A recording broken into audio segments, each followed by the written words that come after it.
व्यक्ति का मतलब होता है कि जिहड़ा व्यक्त होता है, जो एक्सप्रेस होता है, उसको व्यक्ति कहते हैं। जिहड़ा असी सब व्यक्त होने आ कि साडा एक्सप्रैशन की होना है किसी भी क्षण, मेरा हाथ उठना है, मेरा बोलना है, मेरा बैठना है, मेरा इधर मुँह करना है, इत्थों तक कि मेरा सोचना है। अंदर जिहड़े थॉट्स होंदे वो थॉट्स भी एक्सप्रैशन होंदे, उस तो अगे वो एक्शन विच आंदे। थॉट्स और एक्शनस दोनों चीज़ां होंदियां। ये जिहड़ा एक्सप्रैशन है, ये जिहड़ा व्यक्त होना है, ਇਹਦਾ फैसला कौन करता है कि मैं किस तरह व्यक्त होना है।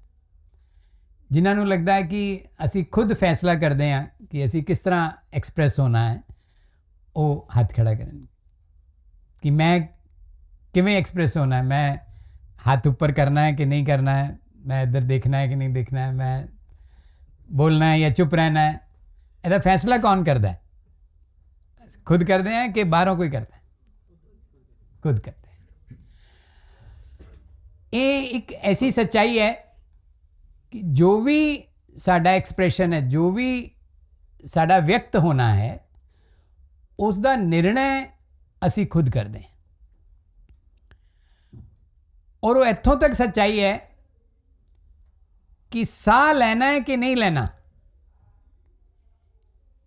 ये निर्णय पहला अपना हुंदा है और फिर आपां साह लेने आ। व्यक्ति चाहे तो अपना हाथ पकड़ के नक बंद कर सकता है, साड़ी ये अनुमति हुंदी है, इस करके ये हाथ उठता नहीं है, नक बंद नहीं करता और साह जिहड़ा है वो चलता रहता है। मतलब जिहड़ा साह चल रहा है ये भी अपनी अनुमति नाल है। और जिहड़े लोग सुसाइड करते हैं और जिहड़े लोग नहीं करते हैं, उहदे तो ये ध्यान जा सकता है कि साडा जो दिल भी धड़क रहा है तो वो भी साडी सहमति दे नाल, साडी अनुमति दे नाल, साडी उपस्थिति दे नाल होता है। कि जदों मैं इस शरीर विच उपस्थित नहीं होवांगा तो दिल नहीं धड़क सकता। मेरे होन करके मेरा होना मेरे व्यक्त होन नाल जुड़ी हुई गल है। ਇਹਦੇ ਨਾਲ सब सहमत है। ये सिर्फ असी लोग मनते हैं जिहड़े इत्थे बैठे हैं कि भी असी व्यक्त होने हैं, असी अपने निर्णय ते होने हैं, कि जिहड़े लोग इत्थे नहीं बैठे, जिहड़े बाहर ने, उन्हां दा व्यक्त होना भी दा भी जिहड़ा निर्णय है वो खुद करते हैं या उन्हां दा निर्णय कोई होर करदा है? आप ही करते हैं। ये गल सिर्फ आपां हिंदुस्तानी इस तरह करते हैं कि जिहड़े लोग हिंदुस्तान तो बाहर दे ने वो भी इस तरह ही करते हैं? सारे ऐसे करते। अमरीका विच, अफ्रीका विच, आस्ट्रेलिया विच, एशिया विच, यूरोप विच, सब जगह ते व्यक्ति ने किवें व्यक्त होना है उसका फैसला वो खुद करता है। ये गल सिर्फ अजकल कलयुग दी है या त्रेता युग, द्वापर युग, उदों भी इस तरह ही हुंदा होएगा? उदों व्यक्ति किस तरह व्यक्त होना है इसका निर्णय कौन करता होएगा? व्यक्ति स्वयं करता होएगा। ऐसे लॉजिक नूं अगर अगे वधाया जाए तो अगलियां पीढ़ियां जिहड़ियां ने वो किस तरह व्यक्त होना है इसका निर्णय वो करनगियां कि कोई होर करेगा? उन्होंने पेरेंट्स करनगे कि उन्होंने टीचर करनगे कि उन्होंने आले दुआले वाले करनगे? निर्णय कौन करता है? व्यक्ति खुद करता है। मैं की करता जी, मेरे तो परिवार च इस तरह हुंदा सी, इस करके मैं करता रहा। जे परिवार च भी हुंदा सी तो स्वीकार तो मैं कीता ना। मैं की करता जी, वो साडे तो धर्म च इस तरह हुंदा सी, मैनू तो करना पिया जी। एक करना पिया जिहड़ा ये शब्द सही नहीं है। मैं देखा, मैं समझा, मैनू उस वेले लग्या कि मैं ये करना है, मैं इस तरह व्यक्त होना है और मैं व्यक्त होया। ये गल कुछ ठीक लग रही कि नहीं लग रही? हुण अगला सवाल मैं कहता, मैं विषय ते भी आवांगा। वो अगला सवाल है कि यह निर्णय का आधार की हुंदा है कि मैं इस वेले चुप करके बैठना है, मैं इस वेले मुस्कुराना है, मैं इस करके परेशान होना है, मैं निकल के बाहर चले जाना है, मैं गुस्से होना है। मैं काम करना है, मैं काम नहीं करना है, ਇਹਦਾ आधार की ਹੁੰਦਾ? जो सामने वाले लोगों से स्टिमुलस मिलता है एक तरीके से, एनवायरनमेंट से, लोगों से। हमने कुछ मॉरल तय किए होते हैं कि ऐसा करना अच्छा है, ऐसा करना ठीक नहीं है, उसके बाद दो बातें आई, एक कि बाहर से स्टिमुलस, उसी को सिचुएशन कहा। एक चीज़ है कि बाहर से कुछ चीज़ आ रही होती है तो उसको हम रिएक्ट करते हैं या रिस्पॉन्ड करते हैं, और दूसरा कहा कि कुछ हमने अपने अंदर माना होता है, किसी चीज़ को सही माना होता है, किसी चीज़ को गलत माना होता है, ਉਹਦੇ ਆਧਾਰ ਤੇ ਅਸੀਂ ਵਿਅਕਤ ਹੁੰਦੇ ਹਾਂ, ਉਹਦੇ ਆਧਾਰ ਤੇ ਅਸੀਂ ਰਿਸਪੌਂਡ ਕਰਦੇ ਹਾਂ ਜਾਂ ਰਿਐਕਟ ਕਰਦੇ ਹਾਂ। ਇੱਕ ਮੈਂ ਤੀਜੀ ਚੀਜ਼ ਵੱਲ ਵੀ ਧਿਆਨ ਦੇਣਾ, ਇਹ ਦੋ ਚੀਜ਼ਾਂ ਤੁਸੀਂ ਠੀਕ ਕਹੀਆਂ। ਇੱਕ ਕੁਝ ਸਾਡੀਆਂ ਐਜ਼ੰਪਸ਼ਨਸ, ਮਾਨਤਾਵਾਂ, ਮੋਰਲਸ ਕਿ ਅਸੀਂ ਹਿੰਦੂ ਹਾਂ ਇਸ ਕਰਕੇ ਅਸੀਂ ਇਸ ਤਰ੍ਹਾਂ ਕਰਨਾ, ਅਸੀਂ ਸਿੱਖ ਹਾਂ ਅਸੀਂ ਇਸ ਕਰ, ਅਸੀਂ ਮੁਸਲਮਾਨ ਹਾਂ ਇਸ ਕਰਕੇ ਅਸੀਂ ਇਸ ਤਰ੍ਹਾਂ ਕਰਨਾ, ਔਰ ਕੁਝ ਬਾਹਰ ਦੀ ਸਿਚੁਏਸ਼ਨ ਨੂੰ ਰਿਸਪੌਂਡ ਕਰਨਾ, ਰਿਐਕਟ ਕਰਨਾ। ਤੀਜੀ ਚੀਜ਼, ਕੁਝ ਗੱਲਾਂ ਐਸੀਆਂ ਹੁੰਦੀਆਂ ਨੇ ਜਿਨ੍ਹਾਂ ਵੱਲ ਜੇ ਅਸੀਂ ਧਿਆਨ ਦਿਆਂਗੇ ਕਿ ਮੈਂ ਇਹ ਅੰਦਰ ਇੱਕ ਮੇਰੀ ਚਾਹਤ ਹੁੰਦੀ ਹੈ, ਮੇਰੇ ਅੰਦਰ ਇੱਕ ਐਸਪਾਇਰੇਸ਼ਨ ਹੁੰਦੀ ਹੈ, ਉਹ ਮੇਰੀ ਮਾਨਤਾ ਨਾਲ ਨਹੀਂ ਜੁੜੀ ਹੋਈ, ਉਹ ਸਿਚੁਏਸ਼ਨ ਨਾਲ ਵੀ ਨਹੀਂ ਜੁੜੀ ਹੋਈ। ਉਹ ਚਾਹਤ ਕੁਝ ਇਸ ਤਰੀਕੇ ਦੀਆਂ ਕਿ ਜਿਵੇਂ ਸਾਡੇ 'ਚ ਐਸੇ ਕੌਣ ਹੈ ਕਿ ਜਿਹੜੇ ਹੈਲਦੀ ਨਹੀਂ ਰਹਿਣਾ ਚਾਹੁੰਦੇ, ਜਿਹੜੇ ਹੈਲਦੀ ਰਹਿਣਾ ਚਾਹੁੰਦੇ ਸਾਰੇ ਰਹਿਣਾ ਚਾਹੁੰਦੇ, ਸਿਰਫ ਆਪਾਂ ਰਹਿਣਾ ਚਾਹੁੰਦੇ ਹਾਂ ਜਿਹੜੇ ਸੰਘ ਵਿੱਚ ਆਉਂਦੇ, ਜਿਹੜੇ ਅਸੀਂ ਸੰਘ ਕਾਰयालय ਜਾਂਦੇ ਹਾਂ ਕਿ ਬਾਹਰ ਵਾਲੇ ਵੀ ਰਹਿਣਾ ਚਾਹੁੰਦੇ, ਬਾਹਰ ਵਾਲੇ ਵੀ ਰਹਿਣਾ ਚਾਹੁੰਦੇ, ਹਿੰਦੁਸਤਾਨ ਵਾਲੇ ਵੀ ਰਹਿਣਾ ਚਾਹੁੰਦੇ, ਬਾਹਰ ਵਾਲੇ ਵੀ ਰਹਿਣਾ ਚਾਹੁੰਦੇ, और सिर्फ कलयुग वाले नहीं, त्रेता युग द्वापर वाले भी रहना चाहते हैं और अगली पीढ़ियाँ भी रहना चाहती हैं। किधरे न किधरे साडे निर्णय का आधार इस तरह दियाँ भी कुछ चीज़ां होंदियां जिहड़ियां साडियां अंदर दियां एजम्पशनस नहीं होंदियां, वो साडे अंदर बैठियां एस्पायरेशनस होंदियां। साडे जो ऐसे कौन ने जिहड़े सुखी रहना चाहते, ऐसे कौन ने जिहड़े दुखी रहना चाहते, कोई भी नहीं, और ये सारे वास्ते सेम है। साढ़े जो ऐसे कौन ने जिहड़े इज्जत ना लेना चाहते, इज्जत ना लेना कोई साड़ी एजम्पशन नहीं है, साड़ा कोई मॉरल नहीं है, और अमेरिका वाले भी इज्जत नाल ही रहना चाहते, मुसलमान भी इज्जत नाल ही रहना चाहते, ईसाई भी इज्जत नाल ही रहना चाहते।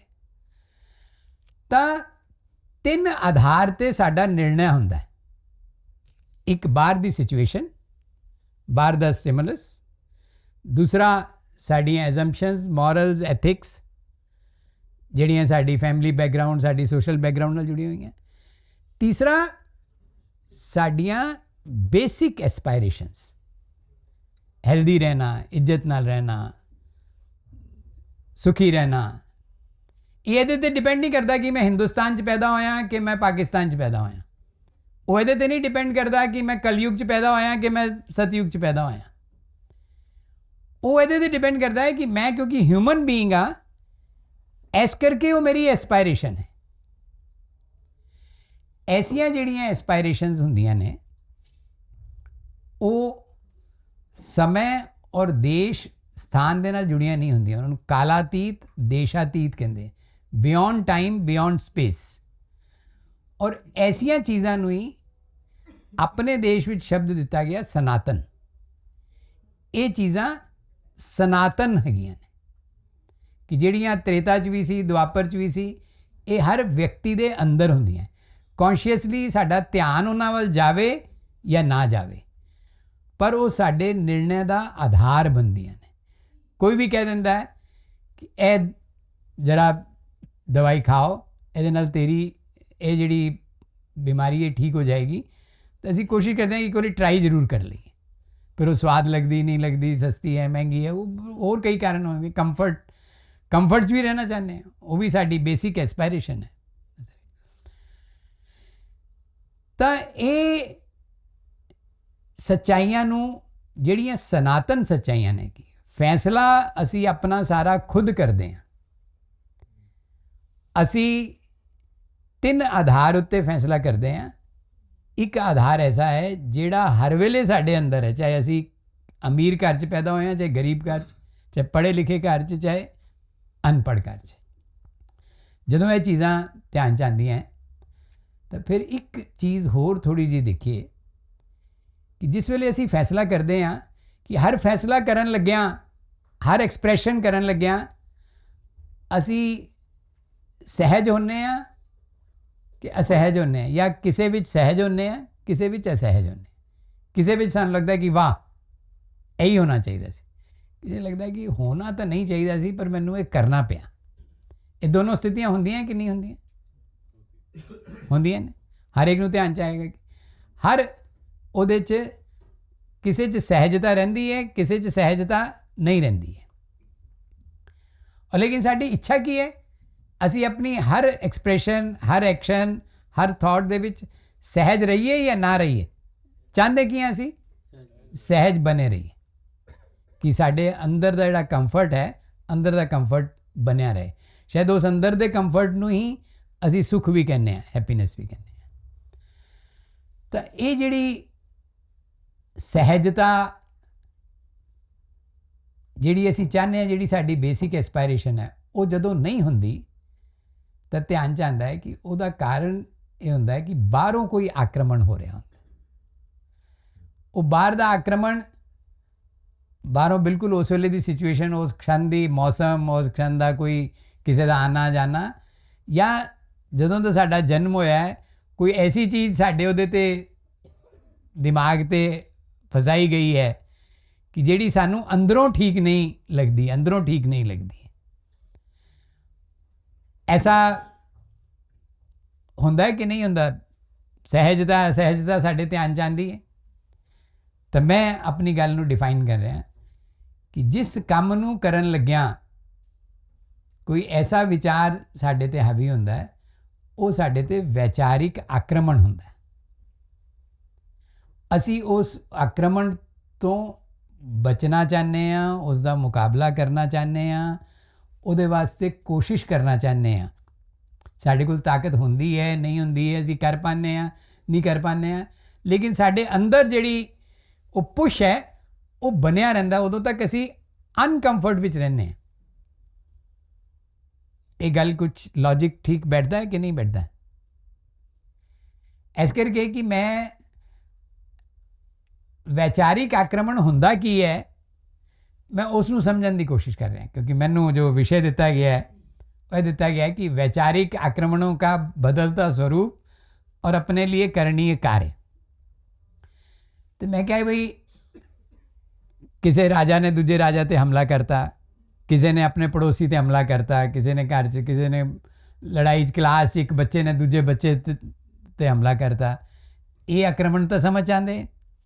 या महाभारत टीवी देखो तो वो लड़ाई आक्रमण, तो जो शायद तो आक्रमण शब्द सुन के जो चीज़ लगती है कि किसी ने किसी को ढा लिया, किसी को मार लिया, लेकिन ये वैचारिक आक्रमण की होंगे।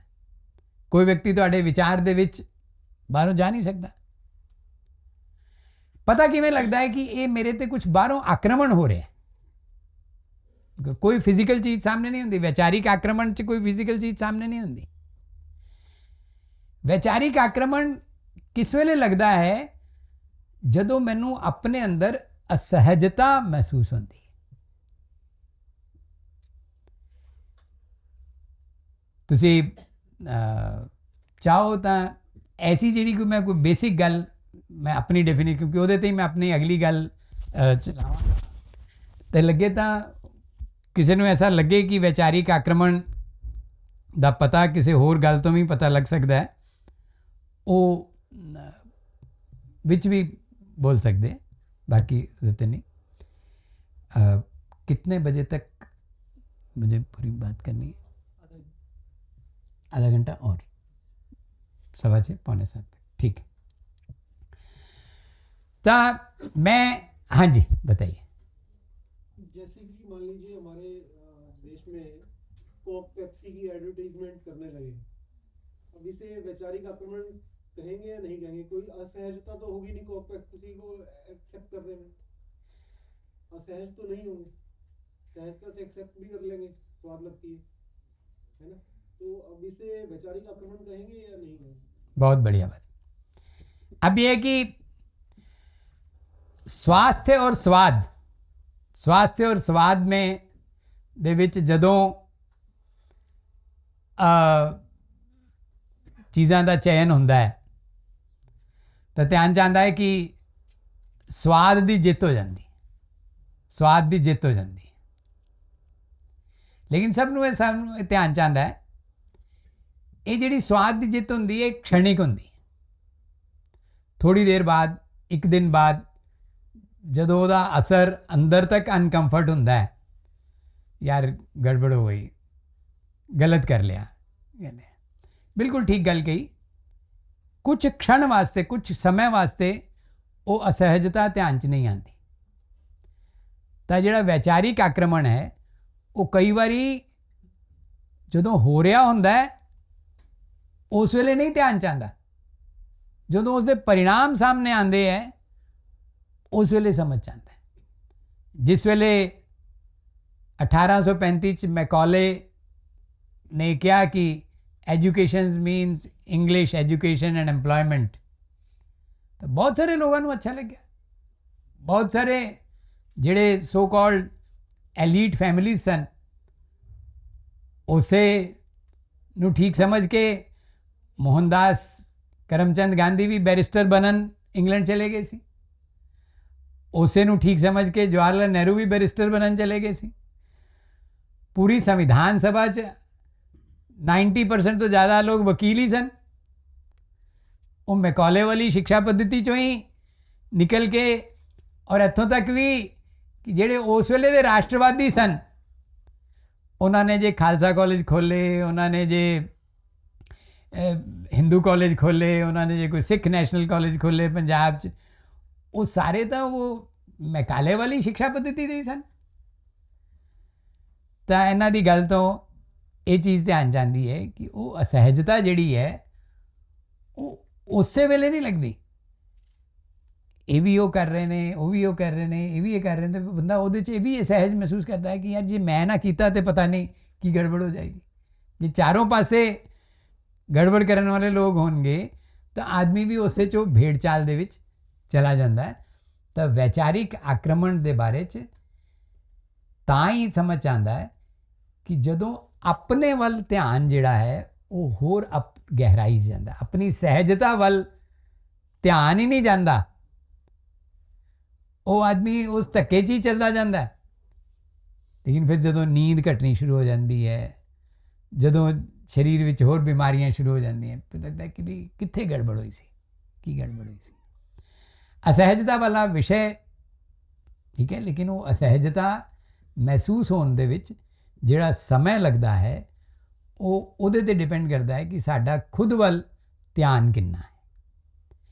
ਇਸ ਚੀਜ਼ ਨੂੰ ਜਦੋਂ ਧਿਆਨ ਕਰਦੇ ਹਾਂ ਕਿ ਜਦੋਂ ਤਾਂ ਚੀਜ਼ਾਂ ਐਸੀਆਂ ਸੀ ਕਿ ਟੈਕਨੋਲੋਜੀ ਇੰਨਾ ਸੀ ਕਿ ਬਈ ਹਿੰਦੁਸਤਾਨ ਤੋਂ ਇੰਗਲੈਂਡ ਜਾਣਾ ਹੈ ਤਾਂ 2 ਮਹੀਨੇ 3 ਮਹੀਨੇ ਸ਼ਿਪ ਦੇ ਵਿੱਚ ਬੈਠਣਾ ਹੋਏਗਾ। स्वामी विवेकानंद गए इत्थों इंग्लैंड गए, वापस आए, या इत्थों ਜਿਹੜੇ ਵੀ ਲੋਕ ਬੈਰਿਸਟਰ ਬਣਨ ਗਏ ਹੋਣਗੇ ਤਾਂ ਕਿਸ ਤਰ੍ਹਾਂ ਗਏ ਸੀ। ਕਿੰਨੇ ਦਿਨਾਂ ਵਿੱਚ ਸੁਭਾਸ਼ ਚੰਦਰ ਬੋਸ ਇੱਥੋਂ ਜਰਮਨੀ ਪਹੁੰਚੇ ਛੁਪਦੇ ਛੁਪਾਉਂਦੇ ਕਲਕੱਤਾ ਤੋਂ ਨਿਕਲ ਕੇ। ਜਦੋਂ ਤੱਕ ਟੈਕਨੋਲੋਜੀ, ਯਾਤਰਾ, ਕਨੈਕਟੀਵਿਟੀ, ਮੋਬਿਲਿਟੀ ਇਸ ਲੈਵਲ ਦੀ ਸੀ, ਉਦੋਂ ਵੈਚਾਰਿਕ ਆਕਰਮਣ ਨੂੰ ਸਮਝਣ ਵਾਸਤੇ, ਉਹਦਾ ਅਸਰ ਦੇਖਣ ਵਾਸਤੇ ਲੋਕਾਂ ਨੂੰ ਬਹੁਤ ਟਾਈਮ ਲੱਗਦਾ ਸੀ। ਕਈਆਂ ਨੂੰ ਤਾਂ ਪਤਾ ਹੀ ਨਹੀਂ ਲੱਗਦਾ ਸੀ, ਉਮਰ ਭਰ ਨਹੀਂ ਪਤਾ ਲੱਗਦਾ ਸੀ। ਔਰ ਸਿਰਫ ਇੰਨਾ ਨਹੀਂ ਪਤਾ ਲੱਗਦਾ ਸੀ, ਆਪਣੇ ਬੱਚਿਆਂ ਨੂੰ ਵੀ ਉਸੇ ਪਾਸੇ ਹੀ ਪਾਉਣ ਦੀ ਗੱਲ ਲੱਗਦੀ ਸੀ। ਔਰ ਉਹ ਸਾਰੇ ਦੇ ਅੰਦਰ ਅੱਜ ਜੋ ਸਥਿਤੀ ਬਣੀ ਹੈ ਕਿ ਜਿਸ ਵੇਲੇ ਕਨੈਕਟੀਵਿਟੀ, ਮੋਬਿਲਿਟੀ, ਟੈਕਨੋਲੋਜੀ ਦੇ ਕਰਕੇ ਇੰਨੀ ਤੇਜ਼ ਹੋ ਰਹੀ ਹੈ, ਤਾਂ ਉਸ ਵੇਲੇ ਸਾਡੀ ਜਿਹੜੀ ਅਗਲੀ ਜਨਰੇਸ਼ਨ ਹੈ ਉਸ ਦੇ ਅੰਦਰ ਦੀ ਜਿਹੜੀ ਚਾਹਤ ਹੈ, ਉਸ ਦੇ ਅੰਦਰ ਦੀ ਜਿਹੜੀ ਐਸਪਾਇਰੇਸ਼ਨ ਹੈ, ਉਹ ਆਪਣੀ ਪਿਛਲੀ ਜਨਰੇਸ਼ਨ ਦੀ ਗੱਲ ਨੂੰ ਉਸੇ ਤਰੀਕੇ ਨਾਲ ਸੁਣਨ ਨੂੰ ਤਿਆਰ ਨਹੀਂ ਹੈ। ਉਸ ਤੋਂ ਪਹਿਲਾਂ ਸੀ ਕਿ ਮੈਨੂੰ ਧਿਆਨ 'ਚ ਹੈ ਕਿ ਮੈਂ ਗੁਰੂ ਨਾਨਕ ਦੇਵ ਯੂਨੀਵਰਸਿਟੀ 'ਚ ਪਲੇਸਮੈਂਟ ਆਫਿਸਰ ਸੀ, ਤੇ ਪਹਿਲਾਂ ਲੋਕ ਕਹਿੰਦੇ ਸੀ ਕਿ ਕਿਹੜੀ ਨੌਕਰੀ ਚਾਹੀਦੀ ਹੈ, ਸਰਕਾਰੀ ਨੌਕਰੀ ਚਾਹੀਦੀ ਹੈ। ਸਰਕਾਰੀ ਨੌਕਰੀ 'ਚ ਵੀ ਐਸੀ ਨੌਕਰੀ ਚਾਹੀਦੀ ਹੈ ਜਿਹਦੇ 'ਚ ਪੈਨਸ਼ਨ ਮਿਲੇ, ਔਰ ਫਿਰ ਐਸੀ ਨੌਕਰੀ ਮਿਲ ਜਾਏ ਜਿਹਦੇ 'ਚ ਕੰਮ ਨਾ ਕਰਨਾ ਪਵੇ, ਤਾਂ ਉਸ ਨਾਲੋਂ ਵੀ ਵਧੀਆ ਸਰਕਾਰੀ ਨੌਕਰੀ। ਲੇਕਿਨ ਲਗਭਗ ਜਦੋਂ ਮੈਂ 98 99 2000 ਦੇ ਆਸ-ਪਾਸ ਜਦੋਂ ਇਹ Y2K ਪ੍ਰੋਬਲਮ ਆਈ, ਔਰ ਉਸ ਤੋਂ ਬਾਅਦ ਜੋ .com ਦਾ ਬਬਲ ਔਰ IT ਸੈਕਟਰ ਇਹ ਸਭ ਵਧਿਆ, ਤਾਂ ਫਿਰ ਉਹ ਸਰਕਾਰੀ ਨੌਕਰੀ ਦੀ ਬਜਾਏ ਮਲਟੀਨੈਸ਼ਨਲ ਕੰਪਨੀ ਦੀ ਨੌਕਰੀ, ਇਹ ਚੀਜ਼ ਜ਼ਿਆਦਾ ਨਹੀਂ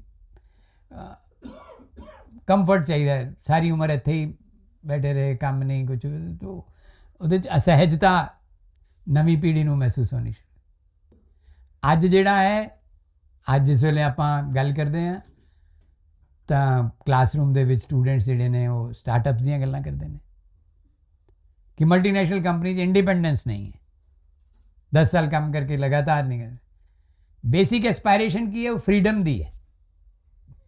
ਫਰੀडम ਨਹੀਂ ਚਾਹੀਦੀ, ਐਸਾ ਸੰਸਾਰ 'ਚ ਕੌਣ ਵਿਅਕਤੀ ਹੈ? ਤਾਂ ਫਰੀडम ਕੋਈ ਸਾਡਾ ਕੋਈ ਮੋਰਲ ਐਥਿਕਸ ਐਜ਼ੰਪਸ਼ਨ ਨਹੀਂ ਹੈ। ਫਰੀडम ਜਿਹੜਾ ਹੈ ਉਹ ਸਾਡੇ ਬੇਸਿਕ ਐਸਪਾਇਰੇਸ਼ਨ ਦੀ ਕੈਟੇਗਰੀ 'ਚ ਆਉਂਦਾ ਹੈ। ਉਸ ਫਰੀडम ਦੀ ਭਾਲ ਦੇ ਵਿੱਚ ਨੌਕਰੀ ਜਿਹੜੀ ਹੈ ਉਹ ਦੀ ਬਜਾਏ ਮੈਂ ਸਟਾਰਟਅਪ ਨੂੰ ਪ੍ਰੈਫਰੈਂਸ ਦਿਆਂਗਾ। ਇਹ ਜਿਹੜੇ ਟ੍ਰੈਂਡਸ ਬਦਲਦੇ ਪਏ ਨੇ, ਇਸ ਦਾ ਵੀ ਕਾਰਨ ਹੈ ਕਿ ਕਨੈਕਟੀਵਿਟੀ ਔਰ ਮੋਬਿਲਿਟੀ ਜਿਹੜੀ ਹੈ ਉਹ ਵਧ ਰਹੀ ਹੈ, ਇੱਕ ਦੂਜੇ ਨੂੰ ਦੇਖਣਾ। ਅੱਜ USA ਦੇ ਵਿੱਚ ਕੀ ਹੋ ਰਿਹਾ ਹੈ, ਉਹ ਪੰਜਾਬ ਯੂਨੀਵਰਸਿਟੀ ਦੇ ਵਿਦਿਆਰਥੀ ਨੂੰ ਬੜਾ ਰੈਡੀਲੀ ਅਵੇਲੇਬਲ ਹੈ, ਤੁਰੰਤ ਅਵੇਲੇਬਲ ਹੈ। ਉਹ ਮਤਲਬ ਉੱਥੇ ਦਿਨ ਵੇਲੇ ਹੁੰਦਾ ਹੈ, ਅਤੇ ਜੇ ਕੋਈ ਰਾਤ ਨੂੰ ਉੱਠ ਕੇ ਦੇਖੇ ਤਾਂ ਉਹਨੂੰ ਰਾਤ ਨੂੰ ਹੀ ਪਤਾ ਲੱਗੇ, ਉਹਨੂੰ ਸਵੇਰ ਦੇ ਅਖਬਾਰ ਦੀ ਵੀ ਇੰਤਜ਼ਾਰ ਕਰਨ ਦੀ ਜ਼ਰੂਰਤ ਨਹੀਂ ਹੈ। ਇਹਦੇ ਕਰਕੇ ਦੂਜੇ ਪਾਸੇ ਕੀ ਹੋ ਗਿਆ ਉਸ ਟੈਕਨੋਲੋਜੀ ਦੇ ਕਰਕੇ ਕਿ ਜਿਹੜੇ ਦੁਸ਼ਪਰਿਣਾਮ ਹੁੰਦੇ ਆ ਕਿਸੇ ਆਕਰਮਣ ਦੇ, ਕਿਸੇ ਨੇ ਕਿਸ ਤਰੀਕੇ ਦੇ ਨਾਲ ਅਸਰ ਪਾਣਾ ਔਰ ਕਿਸੇ ਨੇ ਅਗਰ ਦੂਜੇ ਨੂੰ ਡਿਸਟਰਬ ਕਰਨਾ ਹੈ, ਉਹ ਇੰਨੀ ਤੇਜ਼ੀ ਨਾਲ ਹੋ ਗਏ ਹੈ ਕਿ ਸਿਰਫ ਹਿੰਦੁਸਤਾਨ ਦੇ ਇਲੈਕਸ਼ਨ ਬਾਰੇ ਲੋਕ ਨਹੀਂ ਗੱਲਾਂ ਕਰਦੇ ਕਿ ਬਾਹਰਲੀਆਂ ਫੋਰਸਿਸ ਤਾਕਤ ਲਗਾ ਰਹੀਆਂ ਨੇ, ਕਿਸ ਤਰ੍ਹਾਂ ਸੋਸ਼ਲ ਮੀਡੀਆ ਦੇ ਉੱਤੇ ਉਸ ਨੂੰ ਜਿਹੜਾ ਹੈ ਇੰਟਰਫੇਅਰ ਕਰ ਰਹੀਆਂ ਨੇ। ਉਹ ਅਮਰੀਕਾ ਦੇ ਇਲੈਕਸ਼ਨ ਦੇ ਬਾਰੇ 'ਚ ਵੀ ਤੁਸੀਂ ਜਾਣਦੇ ਹੋ ਕਿ ਕੋਰਟ ਕੇਸਿਸ ਚੱਲੇ ਕਿ ਰਸ਼ੀਆ ਨੇ ਉਹਦੇ 'ਚ ਇੰਟਰਫੇਅਰ ਕੀਤਾ। ਪਿਛਲੀ ਵਾਰੀ ਜਦੋਂ ਟਰੰਪ ਜਿੱਤੇ ਜਾਂ ਬਾਈਡਨ ਜਿੱਤੇ ਜਾਂ ਜੋ ਵੀ ਚੀਜ਼ਾਂ ਚੱਲੀਆਂ, ਕਿ ਇੰਨੀ ਤੇਜ਼ੀ ਦੇ ਨਾਲ ਤੁਰੰਤ ਲਾਈਵ ਹੋ ਜਾਣਾ, ਤੁਰੰਤ ਸੋਸ਼ਲ ਮੀਡੀਆ ਦੇ ਵਿੱਚ ਆ ਜਾਣਾ ਕਿ ਪ੍ਰਿੰਟ ਮੀਡੀਆ ਵਾਲੇ ਤਾਂ ਲੱਗਦਾ ਕਿ ਉਹ ਪਿੱਛੇ ਹੋ ਗਏ। ਤਾਂ ਹਰ ਇੱਕ ਪ੍ਰਿੰਟ ਮੀਡੀਆ ਵਾਲੇ ਨੇ ਅਖਬਾਰ ਤੋਂ ज़्यादा अपना चैनल शुरू करता, अपना वेबसाइट शुरू करता कि जे मेरी 8 ਵਜੇ ਵਾਲੀ ਖਬਰ 8:15 ਲੋਕਾਂ ਨੂੰ ਪਹੁੰਚੇਗੀ ਤਾਂ ਮੈਂ ਤਾਂ ਪਿੱਛੇ ਰਹਿ ਜਾਵਾਂਗਾ, ਮੈਨੂੰ ਐਡ ਘੱਟ ਮਿਲੇਗੀ। ਉਹ ਜਿਹੜੀ ਚੀਜ਼ਾਂ ਸ਼ੁਰੂ ਹੋ ਰਹੀਆਂ ਨੇ, ਉਹਦੇ ਕਰਕੇ ਜਿਹੜੇ ਲੋਕ ਆਪਣੇ ਬਾਰੇ 'ਚ, ਸਭ ਤੋਂ ਪਹਿਲਾਂ ਤਾਂ ਆਪਣੇ ਬਾਰੇ 'ਚ, ਆਪਣੀ ਸਹਿਜਤਾ, ਆਪਣਾ ਕੰਫਰਟ, ਆਪਣਾ ਜੀਵਨ, ਉਹਨਾਂ ਦੇ ਮਨ ਦੇ ਵਿੱਚ ਕਈ ਤਰ੍ਹਾਂ ਦੇ ਸਵਾਲ ਪੈਦਾ ਹੋ ਰਹੇ ਹੈ ਕਿ ਅੱਗੇ ਤਾਂ ਟੀਵੀ ਦੀ ਐਡ ਨਾਲ ਪੈਪਸੀ ਕੋਕ ਦਾ ਅਸਰ ਬੱਚਿਆਂ 'ਤੇ ਹੁੰਦਾ ਸੀ, ਹੁਣ ਤਾਂ ਕਿਸ ਚੀਜ਼ ਦਾ ਅਸਰ ਹੋ ਰਿਹਾ ਹੈ? ਗੇਮਿੰਗ ਦਾ, ਆਪਸ ਦੇ ਵਿੱਚ ਐਸੇ ਤਰੀਕੇ ਦੀਆਂ ਗੇਮਸ ਕਿ ਬੱਚੇ ਸੁਸਾਈਡ ਕਰਨ ਵਾਸਤੇ ਵੀ ਤਿਆਰ ਹੋ ਜਾਂਦੇ। ਕਿਸ ਤਰੀਕੇ ਦਾ ਐਗਰੈਸ਼ਨ ਜਾਂ ਡਿਪਰੈਸ਼ਨ, ਇਹ ਦੋਨੋਂ ਚੀਜ਼ਾਂ, ਔਰ ਉਸੇ ਤੋਂ ਅੱਗੇ ਲੈ ਕੇ ਸਮੱਸਿਆਵਾਂ ਵਿਅਕਤੀਗਤ ਤੌਰ 'ਤੇ, ਪਰਿਵਾਰਿਕ ਤੌਰ 'ਤੇ। ਅੱਜ ਸਾਰੇ ਵਕੀਲ ਲੋਕ ਦੱਸ ਸਕਦੇ ਨੇ ਕਿ ਸਭ ਤੋਂ ਜ਼ਿਆਦਾ ਕੋਰਟਸ ਦੀ ਸੰਖਿਆ ਜਿਹੜੀ ਵੱਧ ਰਹੀ ਹੈ ਉਹ ਫੈਮਿਲੀ ਕੋਰਟਸ, ਜਾਂ ਤਾਂ शायद मोबाइल फ़ोन बजने के कारण ਉਹ ਸਭ ਤੋਂ ਜ਼ਿਆਦਾ ਫੈਮਿਲੀ ਕੋਰਟਸ ਵੱਧ ਰਹੀਆਂ ਨੇ। ਔਰ ਫੈਮਿਲੀ ਕੋਰਟਸ ਦੇ ਵਿੱਚ ਪ੍ਰੋਪਰਟੀ ਦਾ ਝਗੜਾ ਵੀ ਹੈ, ਲੇਕਿਨ ਉਸ ਤੋਂ ਵੀ ਜ਼ਿਆਦਾ ਡਾਈਵੋਰਸ ਦਾ ਕੇਸਿਸ ਹੈ। ਔਰ ਉਹ ਸਾਰੀਆਂ ਚੀਜ਼ਾਂ ਜਿਹੜੀਆਂ ਨੇ ਉਹ ਕਿਧਰੇ ਨਾ ਕਿਧਰੇ ਮੇਰੇ ਵਾਸਤੇ ਕੀ ਵਿਚਾਰ ਠੀਕ ਹੈ, ਕੀ ਵਿਚਾਰ ਨਹੀਂ ਠੀਕ ਹੈ, ਇਸ ਨੂੰ ਤੋਲਣ ਦਾ, ਇਸ ਨੂੰ ਦੇਖਣ ਦਾ ਮੌਕਾ ਹੀ ਨਹੀਂ ਮਿਲਦਾ। इस तेजी ਦੇ ਨਾਲ एग्रेशन आया, नहीं मैं तो नहीं रह सकती, मैं घर वापस आ रही हूँ, नहीं तो फिर मैं अलग घर ले सकती हूँ। ये सिर्फ लड़कियों की तरफ से नहीं है, ये लड़कों की तरफ से भी उतना ही। ये तो नहीं होगा, शराब पीना तो मैं नहीं छोड़ सकता, फलानी चीज़ तो मैं नहीं छोड़ सकता। ਇਸੇ ਤਰ੍ਹਾਂ ਹੀ ਸੋਸ਼ਲ ਲੈਵਲ ਤੇ, ਸਟੇਟ ਦੇ ਲੈਵਲ ਤੇ ਕਿਸ ਤਰੀਕੇ ਨਾਲ ਕਿੰਨੇ ਘੱਟ ਸਮੇਂ ਦੇ ਅੰਦਰ ਅਰਾਜਕਤਾ ਫੈਲਾਈ ਜਾ ਸਕਦੀ ਹੈ। ਆਪਾਂ ਲੰਕਾ 'ਚ ਦੇਖਿਆ, ਆਪਾਂ ਬੰਗਲਾਦੇਸ਼ 'ਚ ਦੇਖਿਆ, ਆਪਾਂ ਨੇਪਾਲ 'ਚ ਦੇਖਿਆ, ਆਪਾਂ ਇੱਕ ਦਿਨ ਵਾਸਤੇ ਲੇਹ ਲद्दाख 'ਚ ਵੀ ਦੇਖਿਆ।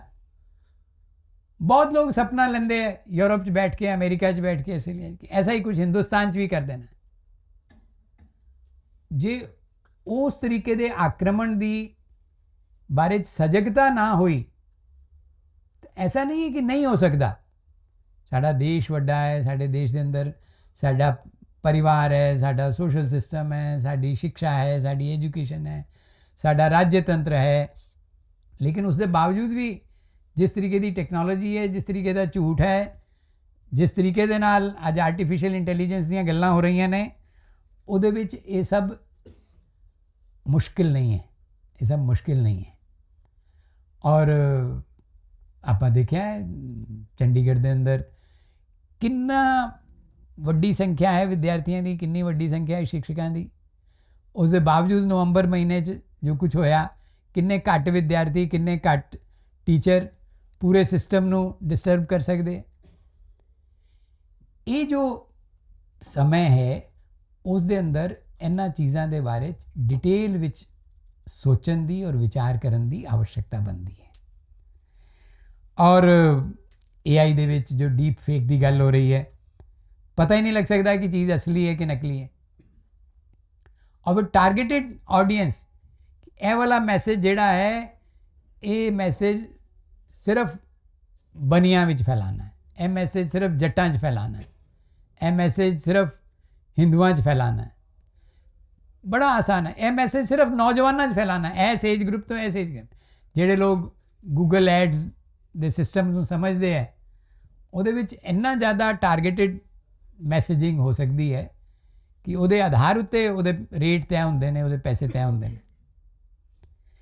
और यह सारे काम विच अगे जिहड़ा आक्रमण का काम हुंदा सी, वो स्टेट का हुंदा सी, राज्य का हुंदा सी। पहला एक राजा दूजे ते करदा सी, एक सरकार दूजे सरकार दी।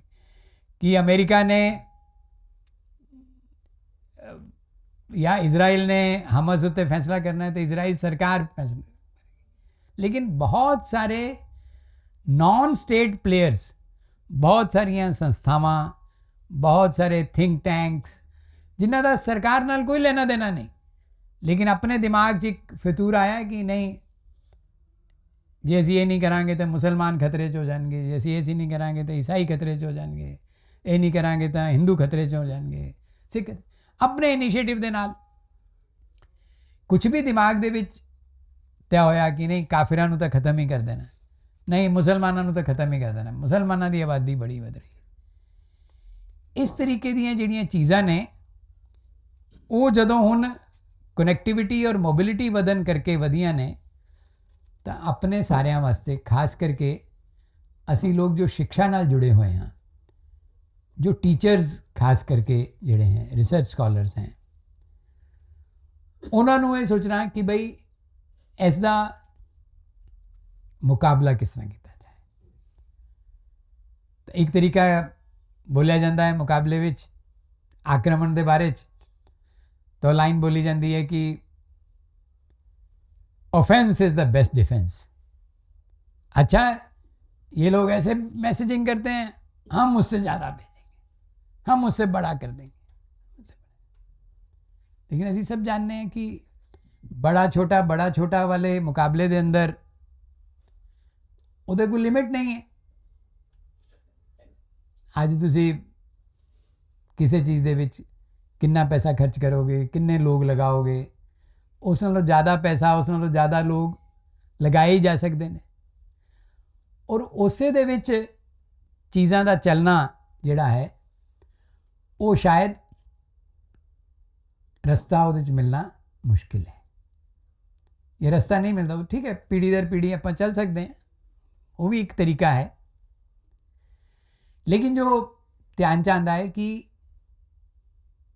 ਕਿਸੇ ਦੀ ਆਕਰਮਣ ਕਰਨ ਦੀ ਹਿੰਮਤ ਹੀ ਨਾ ਹੋਵੇ, ਲੜਾਈ ਦੀ ਨੌਬਤ ਹੀ ਨਾ ਆਏ, ਇਹ ਜੇ ਕੋਈ ਰਸਤਾ ਹੋ ਸਕਦਾ ਹੈ ਤਾਂ ਉਸ ਰਸਤੇ ਬਾਰੇ ਵੀ ਵਿਚਾਰ ਹੋਣਾ ਚਾਹੀਦਾ ਹੈ। ਕਿਉਂਕਿ ਜਦੋਂ ਵੀ ਆਪਾਂ ਆਪਣੇ ਮਨ ਦੇ ਅੰਦਰ ਧਿਆਨ ਕਰਾਂਗੇ ਤਾਂ ਅਸੀਂ ਆਪਣੇ ਜੀਵਨ ਵਿੱਚ ਸੰਘਰਸ਼ ਚਾਹੁੰਦੇ ਹਾਂ ਕਿ ਸਮਨਵੈ ਚਾਹੁੰਦੇ ਹਾਂ। ਅਸੀਂ ਆਪਣੇ ਜੀਵਨ ਦੇ ਅੰਦਰ ਸੰਬੰਧ ਪੂਰਵਕ ਰਹਿਣਾ ਚਾਹੁੰਦੇ ਹਾਂ ਕਿ ਵਿਰੋਧ ਪੂਰਵਕ ਰਹਿਣਾ ਚਾਹੁੰਦੇ ਹਾਂ। ਸਾਡੇ ਅੰਦਰੋਂ ਜਿਹੜੀ ਆਵਾਜ਼ ਆਏਗੀ ਉਹ ਉਹੀ ਆਏਗੀ। ਉਹ ਇਸ ਕਰਕੇ ਨਹੀਂ ਆਏਗੀ ਕਿ ਅਸੀਂ ਕਿਉਂਕਿ ਹਿੰਦੂ ਹੈਗੇ ਹਾਂ।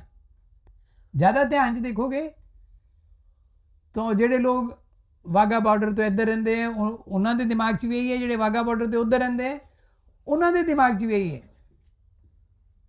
ਕਿਸੇ ਵੇਲੇ ਨਸ਼ੇ ਵਿੱਚ, ਜਿਵੇਂ ਉਹ ਸਵਾਦ ਵਿੱਚ ਆਦਮੀ ਪੈਪਸੀ ਕੋਲਾ ਪੀ ਲੈਂਦਾ, ਚਾਹੁੰਦਾ ਉਹ ਸਵਸਥ ਰਹਿਣਾ ਹੈ, ਉਸੇ ਤਰ੍ਹਾਂ ਨਸ਼ੇ ਦੇ ਅੰਦਰ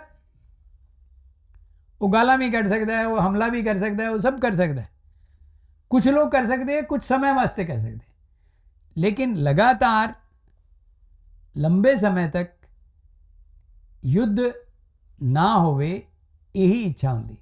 बहुत तो बड़ा लड़ाकू, बहुत तो बड़ा लड़ाकू नहीं, मैं तो सारी दुनिया जितनी है। ਉਹਦੇ ਵੀ ਘਰ 'ਚ ਜੇ ਬੱਚਾ ਜਨਮ ਹੋਏਗਾ ਤਾਂ ਉਸ ਬੱਚੇ ਦੇ ਮਨ 'ਚ ਵੀ ਹੋਏਗਾ ਕਿ ਯੁੱਧ ਨਹੀਂ ਹੋਣਾ ਚਾਹੀਦਾ।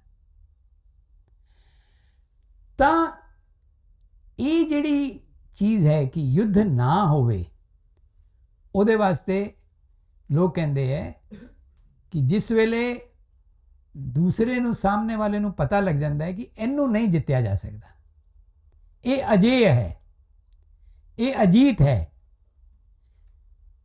ਇਹ ਰਣਜੀਤ ਹੈ, ਇਹਦੀ ਰਣ ਦੇ ਵਿੱਚ ਜਿੱਤ ਹੀ ਹੁੰਦੀ ਹੈ,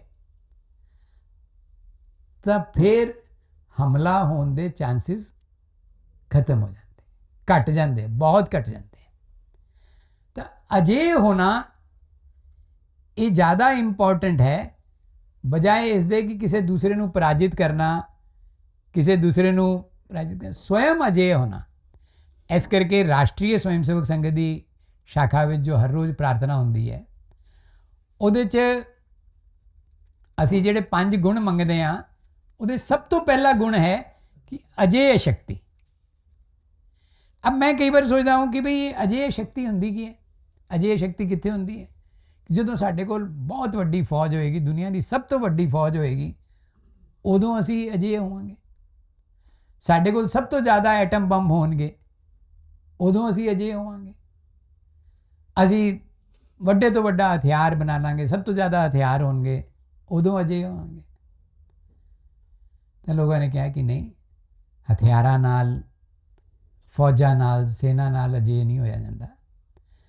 ਅਜੇय ਹੋਇਆ ਜਾਂਦਾ ਹੈ ਕਿ ਜਦੋਂ ਸਮਝ ਆ ਜਾਂਦਾ ਹੈ ਕਿ ਚੀਜ਼ ਤਾਂ ਇਹ ਹੀ ਹੈ, ਔਰ ਜਿਸ ਨੂੰ ਆਪਣੇ ਸਮਾਜ ਦੇ ਵਿੱਚ ਕਿਹਾ ਗਿਆ ਕਿ ਇਹ ਸਨਾਤਨ ਹੈ, ਜੋ ਸਨਾਤਨ ਹੈ, ਜੋ ਸਭ ਜਗ੍ਹਾ ਹੈ, ਉਹ ਚੀਜ਼ ਜਦੋਂ ਸਮਝ ਆਉਂਦੀ ਹੈ, ਔਰ ਇੰਨੀ ਸਮਝ ਆਉਂਦੀ ਹੈ ਕਿ ਲਗਾਤਾਰ ਉਸ ਦੇ ਬਾਰੇ 'ਚ ਅਸੀਂ ਸਜਗ ਰਹਿੰਦੇ ਹਾਂ, ਔਰ ਜਦੋਂ ਅਸੀਂ ਲਗਾਤਾਰ ਉਸ ਸਜਗਤਾ ਦੇ ਨਾਲ ਉਸ ਨੂੰ ਵਿਅਕਤ ਕਰਦੇ ਹਾਂ, ਸਾਡਾ ਜਿਹੜਾ ਵਿਅਕਤ ਹੋਣਾ ਹੈ ਉਹ ਸਾਡੇ ਉਸ ਸਨਾਤਨ ਸੱਤੇ ਦੇ ਆਧਾਰ ਉੱਤੇ ਹੈ, ਨਾ ਕਿ ਉਹ ਸਾਡੀਆਂ ਕਿਸੇ ਐਜ਼ੰਪਸ਼ਨਸ ਦੇ ਆਧਾਰ ਤੇ ਹੈ, ਔਰ ਨਾ ਕਿ ਕਿਸੇ ਬਾਹਰ ਦੀ ਪਰਿਸਥਿਤੀ ਦੇ ਆਧਾਰ ਤੇ ਹੈ। ਜਦੋਂ ਉਹ ਹੋਣਾ ਸ਼ੁਰੂ ਹੁੰਦਾ ਹੈ ਤਾਂ ਫਿਰ ਅਸੀਂ ਅਜੇय ਹੋ ਜਾਂਦੇ ਹਾਂ, ਫਿਰ ਸਾਡੇ ਤੇ ਕਿਸੇ ਚੀਜ਼ ਦਾ ਅਸਰ ਹੋਣਾ ਬੰਦ ਹੋ ਜਾਂਦਾ ਹੈ। ਬਹੁਤ ਪਰਿਸਥਿਤੀ ਸੀ, ਬੜੀ ਲਾਲਚ ਸੀ, ਰਾਮ ਉੱਤੇ ਕੋਈ ਅਸਰ ਨਹੀਂ ਹੋਇਆ। ਲਕਸ਼ਮਣ ਨੇ ਕਿਹਾ ਕਿ ਰਾਵਣ ਮਾਰਿਆ ਗਿਆ, ਹੁਣ ਕੀ ਕਰਨਾ, ਅਯੋਧਿਆ ਜਾ ਕੇ ਉੱਥੇ ਹੈਗਾ, ਭਾਰਤ ਹੈਗਾ ਹੀ ਹੈ, ਭਰਤ ਰਾਜ ਕਰ ਰਿਹਾ, ਆਪਾਂ ਇੱਥੇ ਹੀ ਰਾਜ ਕਰਦੇ ਹਾਂ। ਤਾਂ ਰਾਮ ਬੋਲਦੇ ਕਿ ਅਪੀ ਸਵਰਣਮਈ ਲੰਕਾ ਨਵੇਂ ਲਕਸ਼ਮਣ ਰੋਚਦੇ। ਲਾਲਚ ਨਾਲ, ਸੋਨੇ ਦੀ ਲੰਕਾ ਨਾਲ ਸਾਨੂੰ ਸਹੀ ਗਲਤ ਦਾ ਜਿਹੜਾ ਵਿਵੇਕ ਹੈ ਉਹ ਸਾਡਾ ਖਤਮ ਨਹੀਂ ਹੁੰਦਾ। ਐਸੇ ਤਰ੍ਹਾਂ ਹੀ ਵਿੱਚ ਕੁਰੂਕਸ਼ੇਤਰ ਦੇ ਮੈਦਾਨ ਵਿੱਚ ਕਿੱਥੇ ਲੈ ਆਇਓ ਜੀ, ਇਹ ਵੀ ਆਪਣੇ ਭਰਾ ਨੇ, ਇਹ ਵੀ ਆਪਣੇ ਦਾਦਾ ਹੈ, ਆਪਣੇ ਚਾਚਾ ਹੈ, ਆਪਣੇ ਗੁਰੂ ਹੈ, ਇਹਨਾਂ ਨਾਲ ਲੜਾਂਗਾ ਜੀ, ਇਹਨਾਂ ਨਾਲ ਲੜ ਕੇ ਕੀ ਕਰਾਂਗਾ ਮੈਂ ਭ੍ਰमित कि मैं लड़न किस वास्ते आया, मैं कोई किसी जितन वास्ते या कुछ ऐसा नहीं। इस वेले जो समाज के अंदर अधर्म सब तरफ फैलिया होया है, उस अधर्म नू समाप्त करने वास्ते, उस धर्म की स्थापना करने वास्ते तू युद्ध के मैदान च आया। तो कृष्ण उत्ते कोई असर नहीं होंदा। कृष्ण ने हथियार नहीं चुक्या सी, कृष्ण हथियारां दे बल उत्ते अजे नहीं सी, ਉਹ उस सच्चाई नू देख पा रहा सी। ਉਹ दुर्योधन नू मारन वास्ते लड़ाई नहीं हो रही सी, ਉਹ धर्म की स्थापना वास्ते लड़ाई हो रही सी। ये जदों स्पष्टता सी, ये जदों स्पष्ट दिखाई देंदा है, तो फिर लड़ाई करना या ना करना ਉਹਦੇ 'ਚ असहजता नहीं हुंदी। उस वेले लड़ाई करते हुए साड़ी सहजता उत्ते कोई असर नहीं हुंदा। जिस तरह अर्जुन की सहजता उत्ते असर होया, वो असहज हो गया। तो उसनू गल जिहड़ा है समझ, जो क्रिया है वो आधार नहीं है। क्रिया के पीछे जो सच्चाई है कि सब ने इकट्ठे रहना है, तो व्यवस्था पूर्वक रहना होगा, धर्म पूर्वक रहना होगा। और धर्म पूर्वक रहने के रास्ते में जो भी बाधाएं हैं, उन बाधाओं को दूर करने के लिए जो भी करना होगा उसके हिसाब से मैं व्यक्त होऊंगा। उस हिसाब दे नाल मेरी एक्सप्रैशन होएगी। तो उथे महाभारत के युद्ध के अंदर वो जिहड़ी लड़ाई है, वो उस सहजता का ही एक्सप्रैशन है। उसी तरह की चीज़ अपने पंजाब दे विच गुरु नानक देव जी तो लैकर के और गुरु अर्जुन देव जी का बलिदान, गुरु तेग बहादुर जी का बलिदान, गुरु गोबिंद सिंह जी के बच्चों का बलिदान, ये सब जिहड़ी लड़ी है, ये सानू उस दिशा के अंदर कि अपने अंदर की जो सहजता है कि मेरी बेसिक एस्पायरेशन की है कि ये सारा कुछ व्यवस्था विच रहना चाहिए या अव्यवस्था विच रहना चाहिए। मैं व्यवस्था विच रह के सुखी होना या मैं अव्यवस्था विच रह के सुखी होना। मेरी अपनी जो एस्पायरेशन है उहदे बारे जदों मैं सजग होना और उहदे वास्ते ही मैं प्रयास करदा, मैं अपना एफर्ट करदा, तो फिर मेरा एक्सप्रैशन जिहड़ा है वो सहज होंदा है और फिर मैं अजेय होना। किन्ने भी सोशल मीडिया के मैसेजेस आ जाएंगे, कुछ भी हो जाएगा, लेकिन वह मेरे ते असर नहीं होएगा। ये जदों अपने आप च पक्का होंदा है, तो फिर मैं ऐसे वैचारिक आक्रमणों तो घबरांदा नहीं। संघ के अंदर एक अधी घटना सुनाई जाती है। एक छोटे बाल स्वयंसेवक नूं शाखा दे विच कहा कि जे सरसंघ चालक कह दें कि यह हिंदू राष्ट्र नहीं है, तो तुसीं मान लोगे? उन्होंने कहा कि जे सरसंघ चालक कह दें तो वो सरसंघ चालक नहीं रहेंगे। हिंदू राष्ट्र तो है ही है, यानी वो किसी सूचना नाल नहीं उन्होंने जितया जा सकता, किसी आग्ञा नाल नहीं जितया जा सकता कि सरसंघ चालक की आग्ञा है ऐस करके तुसीं ये मनो नहीं।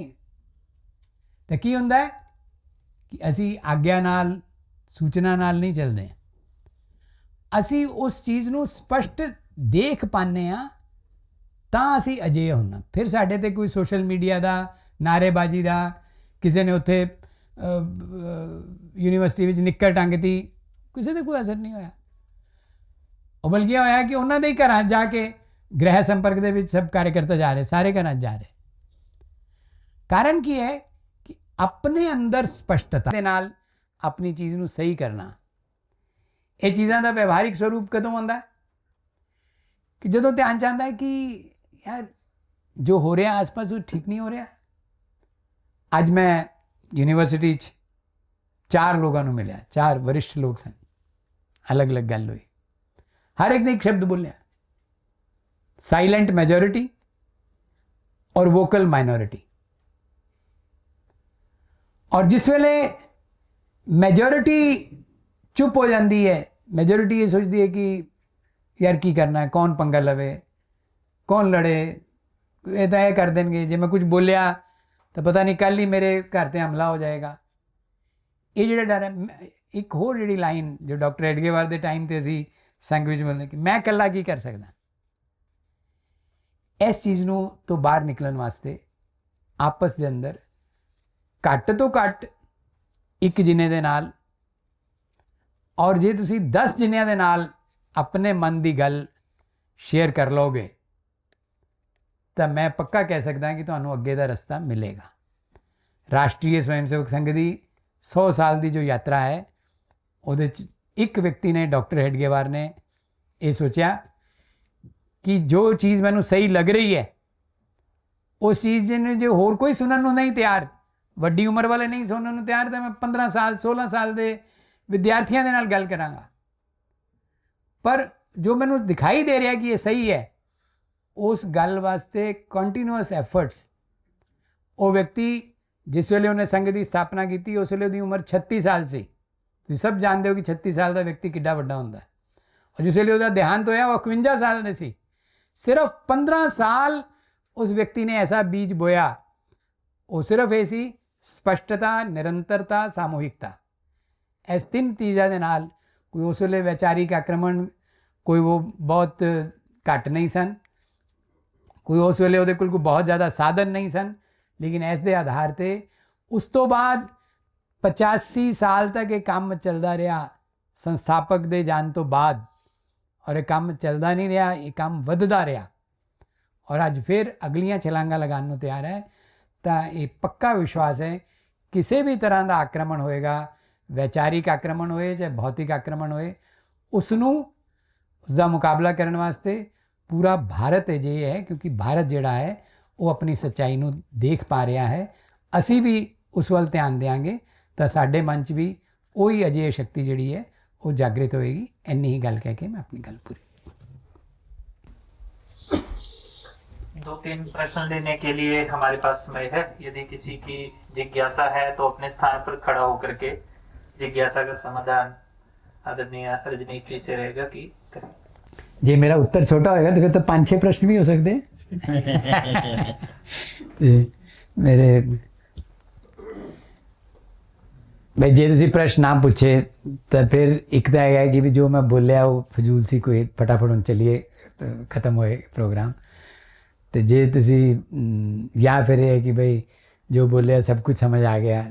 तो हाँ जी, और आपने कहा कि अजय वो तो सामने वाला क्या हमला करेंगे, अजय होने के लिए मन में इच्छा शक्ति अपनी स्ट्रॉन्ग होनी चाहिए और उसके साथ हमें कुछ ऐसा अपना सिद्धांत भी देना चाहिए कि हम जागरूक हो उस चीज़ के लिए कि सामने कोई हमारे बारे में कुछ ऐसी बात करे।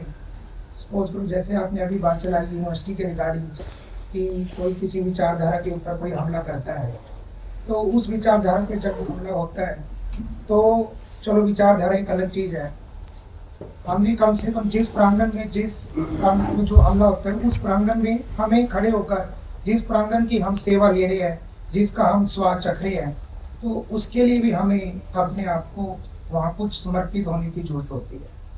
तो मेरा कहने का भाव इतना है कि हमें कुछ अपने आप को उस समय भी अपना कंट्रीब्यूशन देनी चाहिए जिस समय हमारे ऊपर कोई बात है।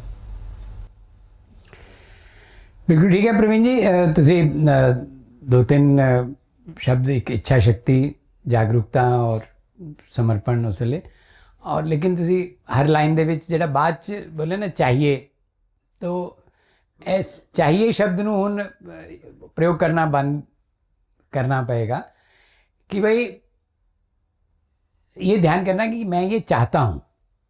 साढ़े जो कौन ऐसा है कि ਜਿਹੜਾ इच्छा शक्ति नहीं चाहता, कौन ऐसा ਜਿਹੜਾ जागरूक नहीं होना चाहता, कोई भी ऐसा नहीं है कि ਜਿਹੜਾ सुता रहना चाहता है। और सिर्फ इन्ना है कि जो असी चाहते हैं अपनी चाहत वाल ध्यान नहीं देंगे। अपनी चाहत वाल असी हर वेले अपने वाल ध्यान देने की बजाय असी आस पास वाल कि भी वो की कहता पे, किसी होर ने किया कि नहीं किया, किसी होर ने किया कि नहीं। मैं की चाहना, जो मैं चाहना वो घट तो घट एक जिने नाल जरूर असी एक्सप्रैस करिए, पर्सनली करिए कि यार ये चाहते हैं, तो फिर दोनों नू कोई ना कोई एक ऐसा रास्ता मिलेगा कि जिहदे नाल तीसरे नू चौथे नाल गल कर सकांगे। मैं सिर्फ इस गल वाल ध्यान दे रहा, क्योंकि ये होना चाहिए, ये होना चाहिए, ये शब्द प्रयोग अपने देश में बहुत हो रहा है, बहुत होता रहा है। अब उसकी ज़रूरत नहीं है, क्योंकि जो होना चाहिए वो अब सबको पता लग गया है। हाँ जी। मैं जैसे आपने बताया कि अजीत होने के लिए आपकी मन की शक्ति और स्ट्रॉन्ग होना चाहिए, बट मुझे लगता है कि साथ में टेक्नोलॉजी का साथ बहुत जरूरी है। जैसे अभी सिंदूर ऑपरेशन हुआ, हमने सबने देखा कि जो हमारा एंटी मिसाइल सिस्टम था उसने हमारी डिफेंस को और हमारे सिस्टम को इतना स्ट्रॉन्ग कर दिया कि सामने वाले को डरना पड़ा सिस्टम से। तो टेक्नोलॉजी को अपडेट करेंगे तभी हम एक अजीब इन्वायरमेंट को क्रिएट कर सकते हैं, तो उसको साथ लाना ही पड़ेगा हमें। बिल्कुल ठीक है। ਤੁਹਾਡਾ शुभ नाम? रविंदर वाली। हाँ, रविंदर जी ने बिल्कुल ठीक गल कही कि बई ਜਦੋਂ मैं ये कहा कि बई सिर्फ हथियारों नाल नहीं काम चलेगा, ਉਹਦੇ 'ਚ मैं ये नहीं कहा कि हथियार नहीं चाहिए, ठीक है। मन की शक्ति नालों भी ज़्यादा जिहड़ा है वो मन ਵੱਲ ध्यान देना, मन की शक्ति होंदी की है ये इनू समझना, वो समझना कि जो मैं चाहना उसनू प्राप्त करने वास्ते मैनू भी एफर्ट करना पएगा। जो भी इस सारी सृष्टि की व्यवस्था है ਉਹਦੇ 'ਚ है कि रब ने दो गल्लां कीतियां ने। एक साडे अंदर एस्पायरेशन पाई है, वो सब व्यक्तियों के अंदर एस्पायरेशन है। ਜਦੋਂ ਅਸੀਂ ਆਪਣੀ ਐਸਪਾਇਰੇਸ਼ਨ ਨੂੰ ਦੇਖਦੇ ਹਾਂ ਤਾਂ ਸਾਡੇ ਅੰਦਰ ਐਫਰਟ ਕਰਨ ਦੀ ਤਾਕਤ ਵੀ ਪਾਈ ਹੈ। ਹਰ ਕਿਸੇ ਦੇ ਇਕੱਲੇ ਐਫਰਟ ਨਾਲ ਕੰਮ ਨਹੀਂ ਹੁੰਦਾ, ਉਹਦੇ ਨਾਲ ਨਾਲ ਇਹ ਅਕਲ ਵੀ ਪਾਈ ਹੈ ਕਿ ਜੇ ਅਸੀਂ ਦੋ ਜਣੇ ਮਿਲ ਕੇ ਕਰਾਂਗੇ ਤਾਂ ਉਹ ਕੰਮ ਕਰ ਸਕਾਂਗੇ। ਔਰ ਦੋ ਜਣੇ ਮਿਲ ਕੇ ਕਰਨ ਨਾਲ ਉਹਦੇ ਨਾਲ ਕੁਝ ਸਾਧਨ ਚਾਹੀਦੇ ਨੇ, ਉਹ ਸਾਧਨਾਂ ਦੇ ਵਿੱਚ ਟੈਕਨੋਲੋਜੀ ਹੈ, ਉਸ ਟੈਕਨੋਲੋਜੀ ਨੂੰ ਵੀ ਪ੍ਰਾप्त ਕਰਨ ਦੀ ਕੋਸ਼ਿਸ਼ ਕਰਾਂਗੇ ਤਾਂ ਉਹ ਚੀਜ਼ ਪੂਰੀ ਹੋਏਗੀ। पूरा जो एक पैकेज है ना, पैकेज ये है कि समझना, मिलजुल के प्रयास करना और जो साधन चाहिए ने वो साधना नू मिलजुल के प्राप्त करना। ये तिन्ना चीज़ों का जोड़ा पैकेज है उहदे वल ध्यान देना। कई बार सिर्फ हथियारों वाल ध्यान जाता है, कई बार सिर्फ एक वड्डे क्राउड वाल ध्यान जाता है, और कई बार सिर्फ बस मैं तो सत्य को पहचान गया हूँ, सत्य को जान गया हूँ। वो सत्य को जानने से कुछ नहीं होता, सत्य के आधार पर प्रयास करने से होता है। हाँ जी, एक और बात करें। अच्छा, प्रणाम। एक शब्द आपने बोला बहुत ही अच्छा लगा, साइलेंट मेजॉरिटी और वोकल माइनॉरिटी। सशक्त लोग जब मौन धारण करते हैं तब महाभारत होता है। अगर चीरहरण के समय भीष्म पितामह द्रोणाचार्य अगर शस्त्र उठा लिए होते तो पूरा का पूरा महाभारत न होता। ये सशक्त लोग वोकल कब होंगे, कब अपने विचारों को रख पाएंगे, कब खुल के बोल पाएंगे, उसके लिए हमें क्या करना चाहिए? बिल्कुल। की शुभ नाम ਤੁਹਾਡਾ? डॉक्टर अरविंद द्विवेदी। अरविंद द्विवेदी जी। मैं फिर उसमें दोहरा देना कि की करना है कि जो अपने अंदर सच्चाई ਨੂੰ देख रहे हैं उसनू घट तो घट एक व्यक्ति नाल व्यक्त करना, घट तो घट एक व्यक्ति नाल स्पष्टता सच्चाई ਨੂੰ देखना कि ये जो चीरहरण मेरे सामने हो रहा है ये गलत हो रहा है। लेकिन जे मैं अपनिया मान्यतावां में फंसिया, मैंने तो प्रतिज्ञा की थी, मैंने तो अन्न खाया है दुर्योधन का, तो फिर वो जदों मैं उस सनातन वाल नहीं देखांगा कि सच्चाई की है, धर्म की है, और मेरे उत्ते मैंने तो फिर किधरे कढ़ ना देन नौकरी तो ये जिहड़ियां चीज़ां होंदियां उहदे करके महाभारत होया है पहला। और जे उहदे तो नहीं सीखांगे तो फिर मार खावांगे, उहदे च कोई ऐसी गल नहीं। अपने तो इत्ते कोई गल नहीं, इस जन्म च मार खाधी, अगले जन्म च फिर शायद अकल आएगी, तो उहदे च कोई ऐसी ज़्यादा प्रॉब्लम नहीं है। तो द्विवेदी जी आपने ठीक बात कही, उसका आपने हाथ खड़ा किया। भाई साहब, जैसे हमने क्लैरिटी का विषय रखा, तो जो पंजाब विश्वविद्यालय में पीछे सारा प्रकरण हुआ, तो अधिकांश लोग जो धरने पे बैठे हुए थे उनके मन में एस्पिरेशन ये थी कि पंजाब का सबवर्जन नहीं होना चाहिए।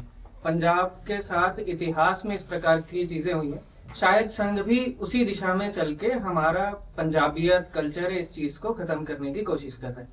उनकी मिस इन्फॉर्मेशन थी, लेकिन उनको क्लैरिटी थी कि ऐसा ही हो रहा है और हमें इस दिशा में जाना चाहिए। तो ऐसा व्यक्ति डिफरेंशिएट कैसे करेगा कि फंडामेंटल क्लैरिटी है या मेरी मिस इन्फॉर्मेशन की वजह से अब मेरे को इस दिशा में चलना? बिल्कुल ठीक गल कही सक्षम जी ने कि मुश्किल यही होंगी है कि भाई डिफरेंशिएट करना, जिहदे वास्ते विवेक शब्द है कि भाई ये मेरा भ्रम है या ये मेरी सच्चाई है, ये मेरा भ्रम है या ये मेरी सच्चाई है। कल्ला व्यक्ति अपने आप विच इस भ्रम नू ਸਾਫ਼ ਨਹੀਂ ਕਰ ਸਕਦਾ। ਉਹਦੇ ਵਾਸਤੇ ਇੱਕ ਐਸਾ ਵਿਅਕਤੀ ਚਾਹੀਦਾ ਹੁੰਦਾ ਹੈ ਘੱਟ ਤੋਂ ਘੱਟ ਕਿ ਜਿਹਨੂੰ ਸੱਚਾਈ ਸਪਸ਼ਟ ਹੋਵੇ, ਜਿਹਨੂੰ ਸੱਚਾਈ ਸਪਸ਼ਟ ਹੋਵੇ ਕਿ ਨਹੀਂ पंजाब और भारत, पंजाब और पंजाब विश्वविद्यालय, पंजाब और ਇਹ ਸਭ ਦਾ ਜਿਹੜਾ ਹਿੱਤ ਹੈ ਉਹਨਾਂ ਹਿੱਤਾਂ ਵਿੱਚ ਟਕਰਾਵ ਨਹੀਂ ਹੈ। ਔਰ ਅਗਰ ਕੋਈ ਟਕਰਾਵ ਹੈ ਤਾਂ ਉਹ ਟਕਰਾਵ ਆਪਸ 'ਚ ਮਿਲ ਜੁਲ ਕੇ ਠੀਕ ਹੋ ਸਕਦੇ ਹੈ। ਇਹ ਘੱਟ ਤੋਂ ਘੱਟ ਇੱਕ ਜਿੰਨੇ ਦੇ ਮਨ ਵਿੱਚ, ਮੈਂ ਬਾਹਰ ਜਿਹੜੇ ਬੈਠੇ ਉਹਨਾਂ ਦੇ ਮਨ 'ਚ ਮੈਂ ਨਹੀਂ ਕਹਿ ਰਿਹਾ, ਉਹਦੇ ਮਨ 'ਚ ਇਹ ਸਪਸ਼ਟ ਹੋਵੇ, ਉਹ ਇਸ ਦੀ ਵੀ ਤਿਆਰੀ ਮਨ 'ਚ ਰੱਖੇ ਕਿ ਮੈਂ ਇਹਦੇ ਵਾਸਤੇ ਐਫਰਟ ਕਰਨਾ ਹੈ। ਉਹਦੇ ਵਾਸਤੇ ਮੈਨੂੰ ਜਿੰਨੇ ਲੋਕ ਚਾਹੀਦੇ ਨੇ ਮੈਂ ਉਹਨੇ ਲੋਕਾਂ ਨੂੰ ਇਕੱਠਾ ਕਰਨ ਦੇ ਵਿੱਚ ਪ੍ਰਯਾਸ ਆਪਣਾ ਸ਼ੁਰੂ ਕਰਾਂਗਾ। ਤਾਂ ਜਿਨ੍ਹਾਂ ਲੋਕਾਂ ਨੇ ਨਿਰਣੈ ਕਰਨਾ ਸੀ ਉਹਨਾਂ ਲੋਕਾਂ ਨੇ ਜਿਹੜਾ ਹੈ ਨਿਰਣੈ ਉਸ ਵੇਲੇ ਉਹਨਾਂ ਨੂੰ ਲੱਗਿਆ ਕਿ ਨਹੀਂ ਦੇਸ਼ ਦੇ ਹਿੱਤ ਵਿੱਚ, ਸਮਾਜ ਦੇ ਹਿੱਤ ਵਿੱਚ ਇਹ ਹੈ ਕਿ ਜੋ ਕੁਝ ਵੀ ਪਹਿਲਾ ਨੋਟੀਫਿਕੇਸ਼ਨ ਹੋਇਆ ਸਭ ਵਾਪਸ ਲਓ, ਇਲੈਕਸ਼ਨ ਸ਼ੈਡਿਊਲ ਘੋषित करो, समाज ਦਾ ਹਿੱਤ ਇਹਦੇ 'ਚ। ਉਹਨਾਂ ਨੇ ਤੁਰੰਤ ਨਿਰਣਾ ਲਿਆ ਔਰ ਉਹਨਾਂ ਨੇ ਤੁਰੰਤ ਨਿਰਣਾ ਲਿਆ, ਮਤਲਬ ਜੋ ਵੀ ਸਮਾਂ ਲੱਗਿਆ ਉਹਦੇ 'ਚ ਕੀਤਾ। ਉਹਦੇ 'ਚ ਸਾਡੇ ਮਤ ਭਿੰਨਤਾ ਹੋ ਸਕਦੀ ਹੈ, ਕਿਸੇ ਨੂੰ ਲੱਗ ਸਕਦਾ ਹੈ ਲੈਣਾ ਚਾਹੀਦਾ ਸੀ, ਨਹੀਂ ਲੈਣਾ ਚਾਹੀਦਾ ਸੀ, ਕਿਸੇ ਨੂੰ ਲੱਗ ਸਕਦਾ ਨੋਟੀਫਿਕੇਸ਼ਨ, ਲੇਕਿਨ ਇਹ ਵਿਸ਼ੇ ਕੋਈ ਸਮਾਪਤ ਹੋ ਗਿਆ ਐਸਾ ਨਹੀਂ ਹੈ। ਇਹ ਸਾਰੀ ਚੀਜ਼ ਨੂੰ ਲਗਾਤਾਰ ਕਲੈਰਿਟੀ ਆਪਣੇ ਮਨ 'ਚ ਪਹਿਲਾਂ ਸਪਸ਼ਟਤਾ ਆਉਣਾ, ਫਿਰ ਜਿਨ੍ਹਾਂ ਦੇ ਮਨ 'ਚ ਸਪਸ਼ਟਤਾ ਹੈ ਉਹਨਾਂ ਲੋਕਾਂ ਦੀ ਸੰਖਿਆ ਜ਼ਿਆਦਾ ਹੋਣਾ, ਫਿਰ ਤੀਜੇ ਲੈਵਲ 'ਤੇ ਜਦੋਂ ਸੰਖਿਆ ਹੋਏਗੀ ਤਾਂ ਉਹਨਾਂ ਦੇ ਅੰਦਰ ਇਹ ਹਿੰਮਤ ਹੋਣਾ ਕਿ ਜਿਨ੍ਹਾਂ ਦੇ ਮਨ 'ਚ ਨਹੀਂ ਸਪਸ਼ਟਤਾ ਹੈ ਉਹਨਾਂ ਦੇ ਨਾਲ ਸੰਵਾਦ ਕਰ ਸਕਣ, ਉਹਨਾਂ ਦੇ ਸੰਵਾਦ ਕਰ ਸਕਣ, ਉਹਨਾਂ ਦੇ ਸਹੀ ਜਿਹੜੇ ਸੰਸ਼ੈ ਹੈ ਉਹਨਾਂ ਦਾ ਨਿਵਾਰਨ ਕਰ ਸਕਣ। ਤਾਂ ਇਹ ਚੀਜ਼ਾਂ ਐਸੀਆਂ ਨਹੀਂ ਹੁੰਦੀਆਂ ਜਿਹੜੀਆਂ ਇੱਕ ਦਿਨ 'ਚ ਖਤਮ ਹੋ ਜਾਂਦੀਆਂ ਨੇ। ਰਾਸ਼ਟਰੀ ਸਵੈਮ ਸੇਵਕ ਸੰਘ 100 ਸਾਲਾਂ ਦੇ ਵਿੱਚ ਅੱਜ ਸਿਰਫ ਇੱਥੇ ਤੱਕ ਪਹੁੰਚਿਆ ਹੈ ਕਿ ਹਾਂ ਇਹ ਗੱਲ ਸੁਣੀ ਜਾ ਸਕਦੀ ਹੈ ਕਿ ਭਾਰਤ ਹਿੰਦੂ ਰਾਸ਼ਟਰ ਹੈ, ਲੇਕਿਨ ਸਭ ਲੋਕ ਸੁਣ ਲੈਣਗੇ ਇਹ ਸਥਿਤੀ ਤੱਕ ਹਲੇ ਤੱਕ ਨਹੀਂ ਪਹੁੰਚਿਆ ਹੈ। ਇਹ ਸਾਰਾ ਕਰਨ ਦੇ ਵਿੱਚ ਕੋਈ ਲੜਾਈ ਨਹੀਂ ਕੀਤੀ ਗਈ, ਕੋਈ ਕੁੱਟਮਾਰ ਨਹੀਂ ਕੀਤੀ ਗਈ, ਆਪਣੇ ਆਪ ਦੇ ਵਿੱਚ ਇਸ ਚੀਜ਼ ਨੂੰ ਸਮਝਣ ਦੀ ਕੋਸ਼ਿਸ਼ ਕੀਤੀ ਗਈ ਕਿ ਜਿਸ ਵੇਲੇ ਅਸੀਂ ਕਹਿੰਦੇ ਹਾਂ ਹਿੰਦੂ ਰਾਸ਼ਟਰ ਹੈ ਤਾਂ ਉਹਦਾ ਕੀ ਮਤਲਬ ਹੈ। ਤਾਂ ਇਸ ਦ੍ਰਿਸ਼ਟੀ ਦੇ ਨਾਲ ਨਿਰੰਤਰਤਾ, ਸਾਮੂਹਿਕਤਾ, ਸਪਸ਼ਟਤਾ, ਇਹ ਤਿੰਨ ਦਾ ਜਿਹੜਾ ਪੈਕੇਜ ਹੈ ਤੁਸੀਂ ਠੀਕ ਕਿਹਾ, ਕਲੈਰਿਟੀ, ਕਲੈਕਟਿਵਨੈਸ ਐਂਡ ਕੰਟੀਨਿਊਟੀ, ਇਹ ਜਿਹੜੀ ਚੀਜ਼ ਹੈ ਇਹਦੇ ਨਾਲ ਆਪਾਂ ਨੂੰ ਅੱਗੇ ਦੇ ਰਸਤੇ ਮਿਲਣਗੇ। ਇਹ ਮੇਰੀ ਪ੍ਰਪੋਜ਼ਲ ਹੈ। ਹੋ ਸਕਦਾ ਹੈ ਕਿ ਤੁਹਾਡੇ ਮਨ 'ਚ ਕੁਝ ਹੋਰ ਵੀ ਚੀਜ਼ਾਂ ਹੋ ਸਕਦੀਆਂ ਨੇ। बाकी मेरे ख्याल से आधा मिनट और है, एक प्रश्न और हो सकता है।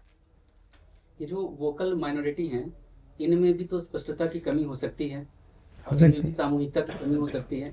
तो जब हम मेजोरिटी में अगर सामूहिकता के लिए चलते हैं तो साइलेंट मेजोरिटी और वोकल माइनॉरिटी में किन पर ज़्यादा ध्यान देना चाहिए और इनको हम सामूहिकता में लाने के लिए हमारे लिए करणीय कार्य क्या हो सकते हैं? क्या शुभ नाम आपका? सौंदर्य कुमार। सौंदर्य जी, मेरा ये कहना है कि सबसे पहले तो अपनी स्पष्टता से पहला स्टेप मेरे को कि भाई मुझे क्या लग रहा है कि मैं किसी का पिछलग्गू हूँ, मैं किसी के पीछे कोई भेड़ चाल में लगा हूँ, मैं किसी का ब्लाइंड फॉलोअर हूँ या नहीं, मुझे क्लैरिटी है ये मेरे अपने में। दूसरी चीज़ कि जो काम होना है, जो मुझे दूसरों के साथ संवाद करना है, दूसरों के साथ इंटरेक्ट करना है, दूसरों के साथ एक्सप्रेशन करना है, वो मैं अकेला नहीं करूँगा। तो मुझे अपने जैसे 2, 3, 4 लोगों को जोड़ना, तो संघ में उस काम को हम शाखा में, मिलन में, ऐसे कार्यक्रमों में इस संख्या को बढ़ाते हैं। तो स्पष्टता, सामूहिकता, और उसमें फिर निरंतरता में कई तरह के प्रयास करते हैं, कई तरह के काम करने होंगे। किसी के साथ लेख लिख करके, किसी के साथ मैसेज लिख करके, किसी के साथ दोस्ती बना करके। हमारे यहाँ तो यहाँ तक होता है कि भाई इसको शाखा में लाना है, तो कई लोग कहानियाँ सुनाते हैं कैसे लाएं यार, दोस्ती कैसे बनाएं, ये तो हमसे ज़्यादा अमीर है, ये तो थोड़ा बड़ा है, तो गली में अपना साइकिल ले जाके उसके साइकिल में ठोक दिया, तो क्या है क्या, अरे नहीं कुछ नहीं, आप तो बहुत अच्छे हैं, ऐसा है वैसा है। दूसरे दिन उसका हाल चाल पूछने चले गए, जो चोट तो नहीं लगी थी। तो ऐसे दोस्ती बनाई, तो दोस्ती बना करके तो उसके तरीके फिर उसके आगे बढ़ेंगे। जैसे अपने मन में स्पष्टता और हिम्मत आएगी तो फिर उसके तरीके आगे के तरीके बनेंगे। अभी ये जो बौद्धिक आपने सुना, आधे मिनट के लिए अपनी आंखें बंद करके इसके ऊपर विचार करेंगे और हमने क्या लेके जाना है उसको पक्का करेंगे। आंखें को मत से